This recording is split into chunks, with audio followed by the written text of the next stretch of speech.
Students, go for the next title, short circuit current analysis. You know this thing, in missions 2 we deals on this thing, something a separate a laboratory test is there, load test and no load and blocked rotor test to analyze the mission characteristics. So here, this is a separate method to finding a blocked rotor current, which means of short circuit current. Why it is necessary means we know this thing. What is the usage of taking this V naught, I naught, W naught, and VB, IB, WB of no load on the blocked rotor test reading? Yeah, it's a simple thing. We need to design, or we can able to draw the circle diagram. What is the output of circle diagram? By construct a circle diagram, we can easily calibrate all the levels and ranges of the machineries. So while designing aspect, it is also an important part in any of the thing. While the testing purpose of blocking of rotor, otherwise any overloading of blocking of rotor, a huge current has been formed in the rotor part. Why? Because of it is short circuited. Anyway, in the slip ring or squirrel cage, it is short circuited. A heavy current has been flowing in the rotor. So we need to calibrate the values and withstand capacity of the machine under a blocked rotor status. So for that only, we're going to see this title, which is a short circuit current or a blocked rotor current. Let's go. For the first one, to determine the current value, we need to refer about the resistance data. So first in the slide, your first resistance is nothing but the stator one. A stator is a generalized one. Stator resistance, it is noted as R suffix S. Then the equation should be a rho TS LMTS divided by AS in ohms. Everyone know about this thing. Rho is nothing but the resistivity. TS is nothing but the turn of the stator, turn per phase of the stator. Then LMTS is nothing but length of the mean turn of the stator. Then A is nothing but area of the stator in mm. So this is the general equation to determine the stator resistance. Then after rotor part, we have two portions here now. One is wounded rotor, another one is cage rotor. Wounded is nothing but a slip ring. In a slip ring rotor, see the content, a rotor resistance is calculated and it is denoted by R suffix R. Here the rotor in this induction motor, the rotor should be considered as a secondary. So while calculating on the overall parameter, we need to shift that secondary to the primary. So we need to consider with the dash content as a finalized one. So refer the first one. It is a rotor resistance RR is equal to rho LMTS then TR divided by AR. The same notifications are there, but we cannot take this RR as a direct manner. Why? Because of it's a transformer action. In between we have a magnetic mutual content, so we need to shift the rotor parameter to the stator part. So for that, a second equation, equivalent rotor resistance refer to stator, then R, then suffix R dash.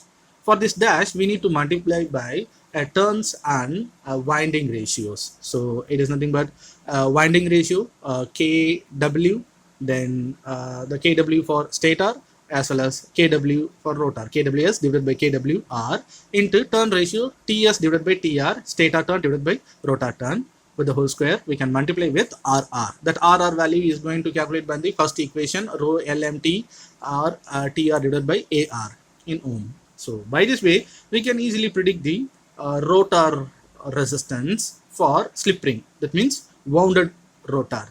It is easy. Why? Because of it is similar to the stator content. It has a winding. It has a similar structure of stator part. So no problem in this area. But when you go for the next rotor, which is nothing but a squirrel cage rotor, here there is no winding. It is not equivalently matched with the stator part. Here the main component is nothing but bars and then bars and end rings. So let's discuss this thing. The first one is nothing but rotor resistance. Here for calculating the rotor resistance of the bar, first one we calculate with the bar. Okay, For the bar, the equation should be R suffix B is equal to rho L by A. The same equation is there. Rho is nothing but resistivity, L is nothing but the length, A is nothing but the area of the bar. Then a second equation is nothing but to calculate the losses in the bar, rotor bars. So P suffix RB is equal to SR. What is SR?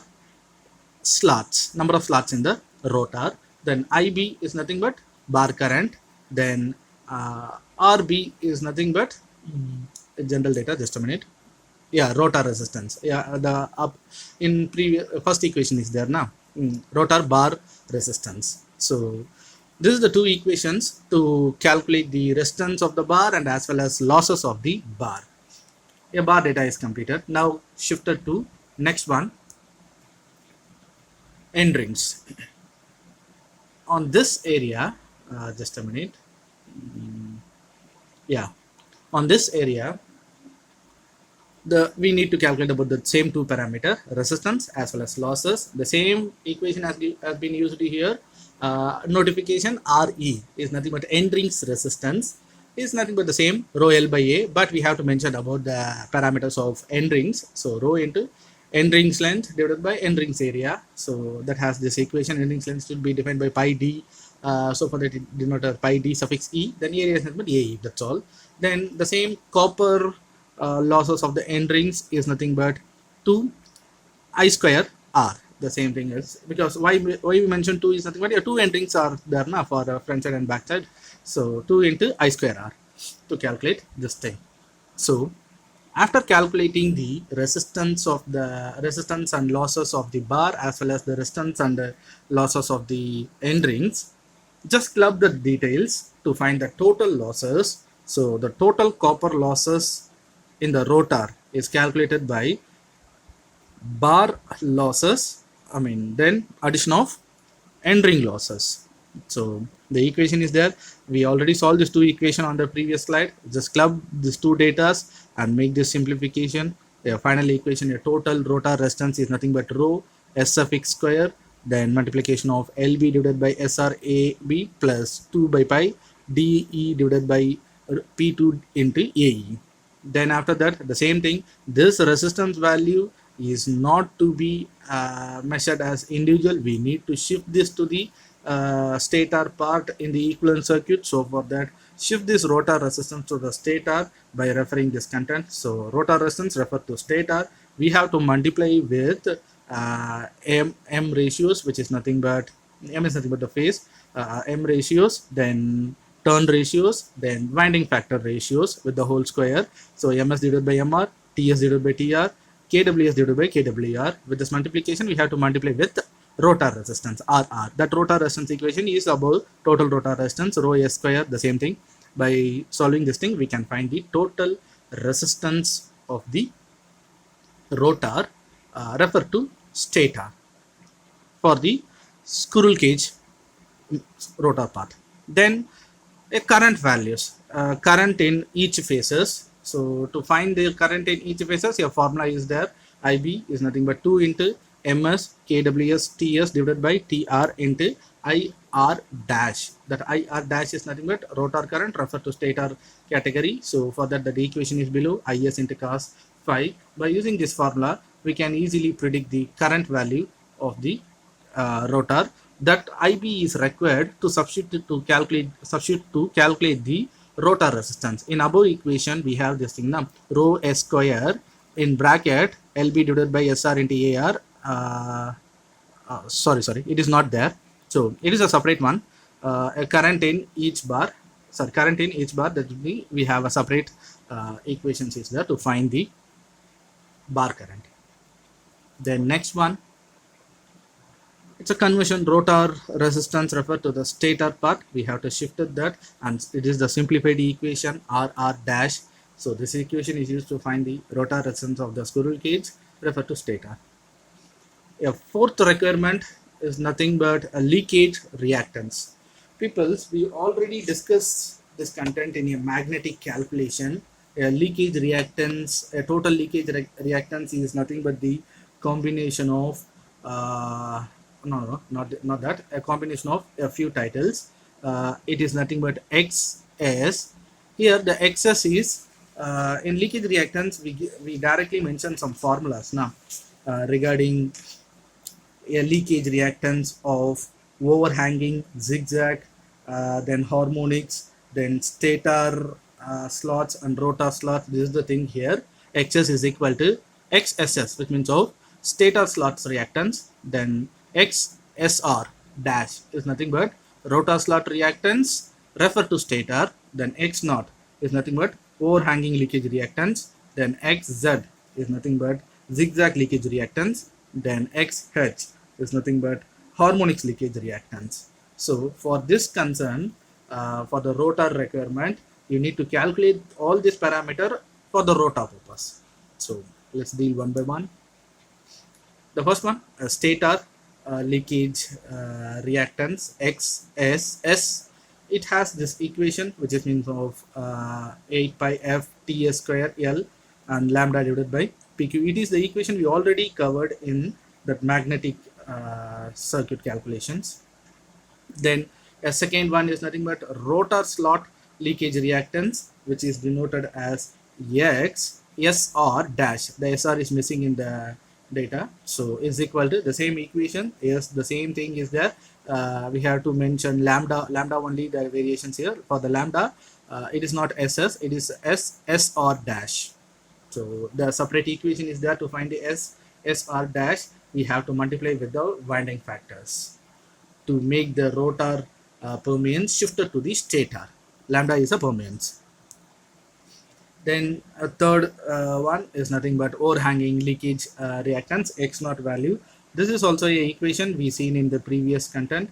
X naught is equal to 8 pi f ts square, then the lambda naught divided by PQ of L naught. The data is already covered here.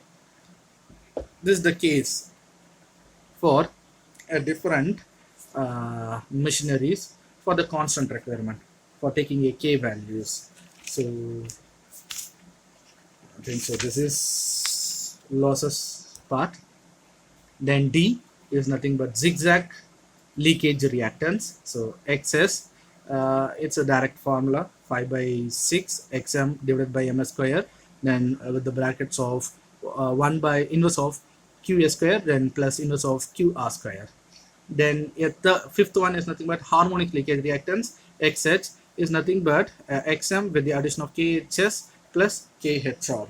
This two content. This is nothing but KHS and KHSR is harmonic constant in the stator and rotor respectively. People, that's all for this content. By calculating these terms, by calculating this process, we can easily predict the short circuit current, which means of blocked rotor current. Actually, we does not have any problems on this session, but you have to know about this thing. With these equations, some of the problems have been asked in a last scenario. I think so in model exam also they declare about to calculate about the power losses of brushes and end rings is there. Few of them are solved. Just refer this content.